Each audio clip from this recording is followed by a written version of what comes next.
Hello, my name is Jessie Sterry, and I am going to be teaching a third grade class about life cycles. This will be in the middle of the unit, so they already understand what a cycle or a life cycle is. We're just expanding their knowledge on it. The students should be working on their own project of choosing their own cycle to further develop, and this activity will work on vocabulary for the specific cycle of a water cycle and how to further understand the cycle by learning about the vocabulary. To start my project, to start my lesson, I would have the student who picked the water cycle come to the front of the class and explain briefly what they have learned so far about their water cycle. Then I would ask the class if they use the word drought, flood, wilt, agriculture crops, or groundwater, as those are the vocabulary words that we'll be focusing on today. After I have that student sit down and we talk about if she used these words, I would then give each of the students one of these paragraphs. It's just a short paragraph describing the water cycle, and I would have them read it individually first, and then we would read it as a class. After we read it as a class, we would look at these 5 words of vocabulary and see how they are used in the paragraph. I would have them look at context clues and give me their own oral definitions from the context clues. Next, we would move on to small groups and have each small group have their own dictionary, as this in 3rd grade they're learning to use the dictionary, so that is one of the main focuses of my lesson. In their small groups, they would look up the definition of these 5 words and write down the dictionary definition with learning if it's a noun, a verb, or an adjective. I would do this in small groups because they're in 3rd grade, they don't all know how to use a dictionary yet, or it might be a slow process for them, so having their peers to help them will help them learn more about the use of a dictionary. I would probably give them about 15 minutes and then come back as a group, and we would talk about the definitions and say them out loud and discuss if they were a noun, an adjective, or a verb and what that really means for each of the words. Next, I would ask the students if they understand these words by the written definition and the oral definitions that we have given so far. And then I would give them this diagram. And this diagram is what I will be teaching you guys today. It's basically an assessment to see if they know the information and if they can apply it to a visual representation. Because I want them to know that there's oral, written, and visual, and all 3 of these we can use to really expand our knowledge on the definition of a word. After that, that would be individual work. After that, I would close it with making a connection to their lives. I don't know if I'll have enough time on the video, so that's why I'm just telling you my closing right now. We would make the connection.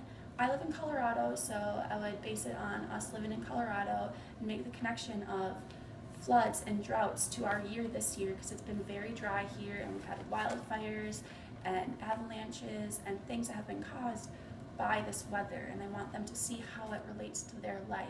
And I have great confidence that they can come up with those answers on their own because they are very smart children at 3rd grade. Now I will start my lesson. Thank you all for watching and listening, and thank you in advance for the feedback. All right, class, now that we have looked at the oral definitions and came up with some written definitions, we are going to look at a visual representation. So I'm going to give each one of you one of these diagrams. Who would like to hand them out for me? Katie, thank you so much for volunteering. Here's a stack. All right, while Katie is handing these out, I want you all to look at them. There are 5 lines. 1, 2, 3, 4, and 5. And we have 5 words on the sheet that you already have with 5 definitions. I want you guys to look at these definitions and label this diagram. Can anyone explain to me what the word label means? Sam? Yes, so we are going to take these definitions and write them on here. Labeling them is explaining what that picture is. So I am going to give you about 10 minutes. Can you guys give me a thumbs up if you understand, and a thumbs down if you need more explanation on this assignment? All right, I see a whole bunch of thumbs up. I would like this to be done at a level 1 voice. Can you guys tell me what I expect at a level 1 voice? Yes, Brayden.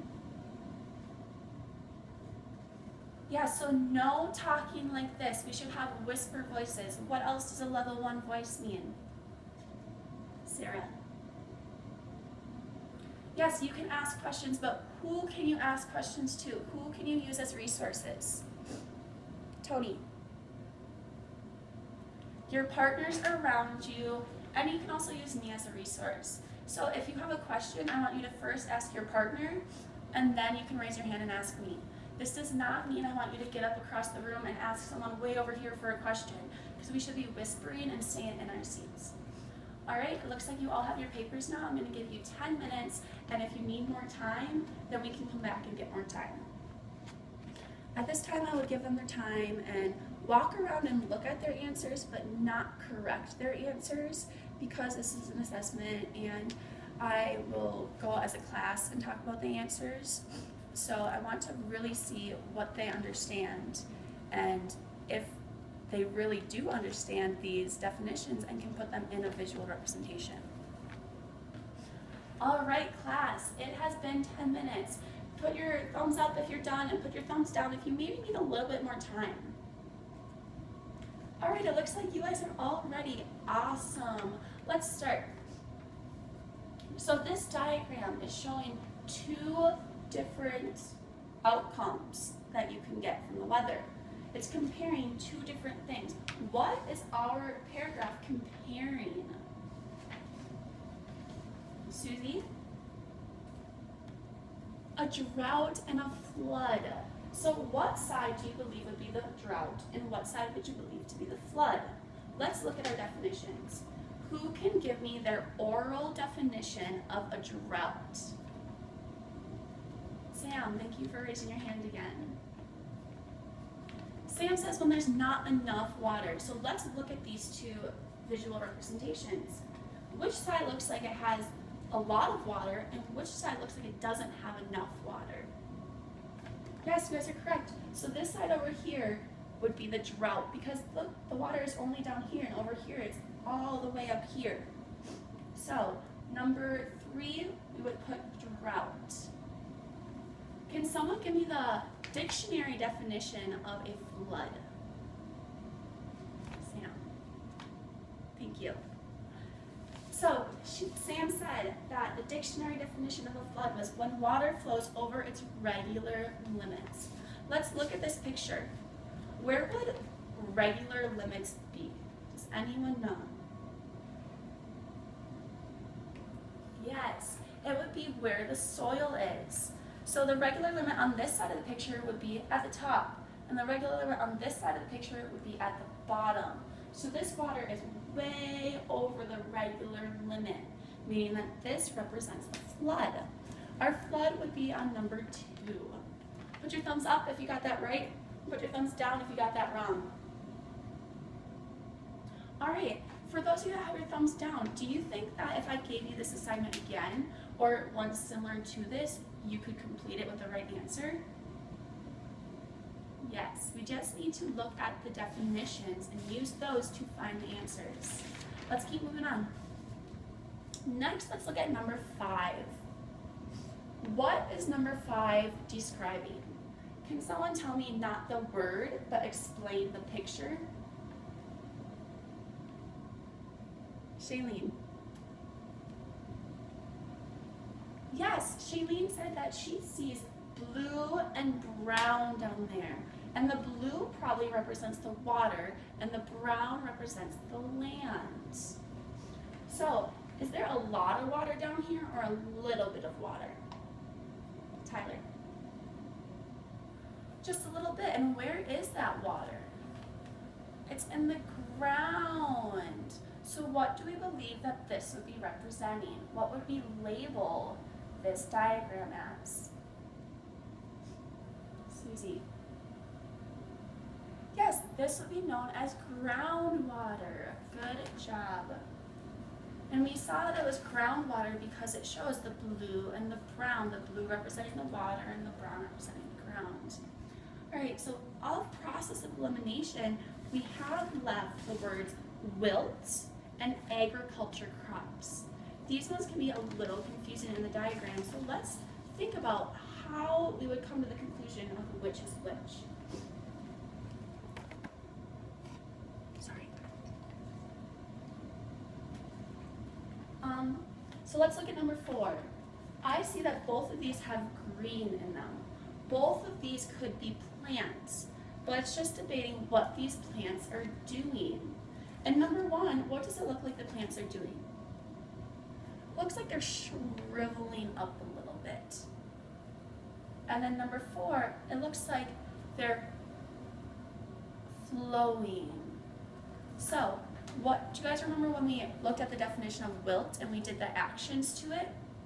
We started as a little sunflower and we grow taller and taller and taller. But if we get too much water, we start to bend. We start to wilt. And we can't really stand up straight, or we droop like our dictionary definition told us. And if we get too much sun, what happened? We started as a seedling and we grew and we grew and we grew. But we got way too much sun and we started drying out and crippling in. Looking at our definitions, which does it look like is crippling and which one does it look like it's drooping or wilting? Tony. Yes, number 4 looks like it's drooping or wilting. And number 1 looks like it's drying up a little bit. So number 4 would be wilt and number 1 would be agriculture crops. All right, friends, give me a thumbs up if you got those right and a thumbs down if we need a little bit more work on that.